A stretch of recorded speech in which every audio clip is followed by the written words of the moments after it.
TK101, the rock station, the 5 o'clock work release program, live backstage, Pensacola Civic Center, getting set for tonight's Slipknot concert. And we are here with Corey Taylor, Slipknot frontman, who we last saw here on the Family Values Tour with Stone Sour. First of all, big congratulations on All Hope Is Gone. Thank you. If I'm correct here, this is your first #1 Billboard album. Now, are things like a top spot on the charts a goal that you guys set for yourselves? You know, it's something that you hope for, you know, but for me, you know, I was jokingly calling this our first #1 when we were recording it and stuff, and then it came out and and you know, the numbers were doing really well, and then all of a sudden, boom, we had it, you know. I mean, well, it wasn't boom. Right. I mean, we had to fight for it, but I mean, we've had to fight for everything, so. What happened with that? That was, you know what, that was basically SoundScan wanting to go the easy route instead of waiting until all the numbers were in. And I mean, they had the game beating us by 12 CDs. How does that work? You know, right? I mean, what kind of math does that work in? You know, especially with SoundScan, we're like, I mean, our bread and butter has always kind of been the mom and dad, you know, shops, you know, the independents, and those numbers hadn't even come in yet. And when they did come in, they had us winning by like 1,200 CDs, and we're like, well, that's quite a big difference, you know? I mean, I'll believe 1,200 before I believe 12. And this was the release of the game, big hip-hop artist, and SoundScan is the company that tabulates album sales from Walmarts to the little record shops you know, down the street from you. And at first they had the game beating you by 12 copies, and this is nationwide. That's insane. It makes you wonder how many people have been screwed out of it. You know, I mean, that's just me. That's just me. Maybe that's just me being weird. But yeah. Corey Taylor from Slipknots with us. The new album is All Hope Is Gone, and on the new album, you worked with a new producer, and in the lead up to the release of All Hope Is Gone, you and the band intimated that it would be the heaviest Slipknot album yet. What's the difference on this album from your previous works, and did you feel that you achieved that goal by making it your heaviest collection to date? I think so. You know, I mean, heavy doesn't necessarily mean screaming. You know, I think lyrically, this is probably one of my heaviest albums. You know, but musically, I think it stands up. You know, we just wanted to tighten everything up. You know, I think songwriting. When it comes to the songwriting, we've all matured a lot. You know, we really got to the point where we know exactly what we want to do and how we want to do it. We were all confident in our abilities. And, you know, this was the first time I really took a direct, like a real hands-on approach to what was going on the album, especially for me.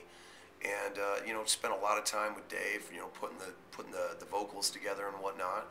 And just, you know, just making sure that the fat was gone, but the flavor was still there, you know. And, you know, proof's in the pudding. I think sonically it's our strongest sounding.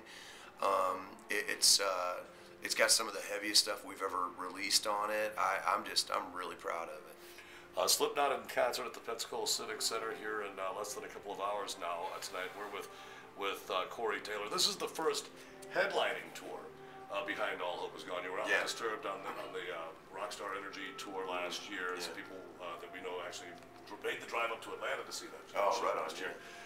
What's the difference between the show that you were doing there and the show that you're doing here? Is it a more fleshed out Slipknot concert? Oh, absolutely. You know, I mean, obviously we got more time this time around, so we were able to put together a set that was really kind of reflective of, you know, 10 years and 4 albums in. You know, we wanted to put something together that was going to kind of please all of our fans, you know. So the heavy stuff is there.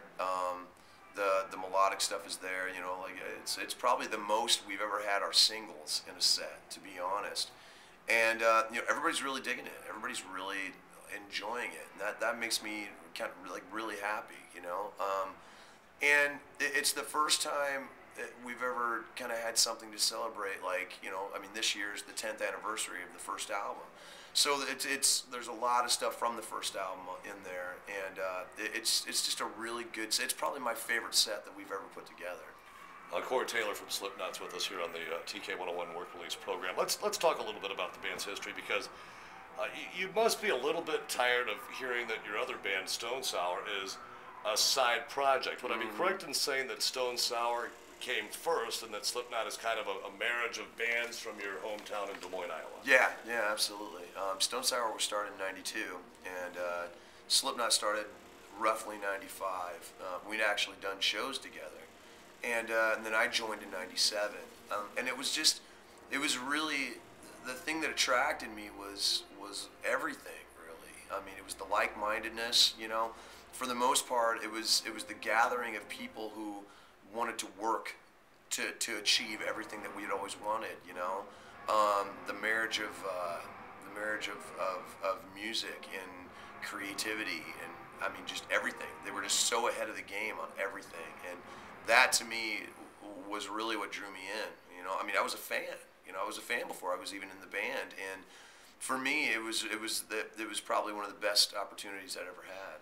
Now, do you guys still live in Iowa? And if so, why haven't you made the move to LA or some other glamour capital? I just said screw it. I bought a house there and in Des Moines. So I got a house in Des Moines. I got a house in LA.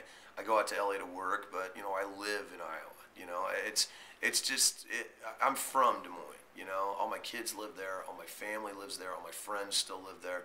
It's where I'm from. You know, and I think that's what's kept me hungry, is the fact that I've stayed where I live. I've stayed where I breathe. And it's, you know, a lot of times people move to LA and it's the death of their, you know, ingenuity. It's the death of their just, you know, genuine love to do this, you know. They get caught up in the, oh, check me out stuff, you know, and that's so pathetic in a lot of ways.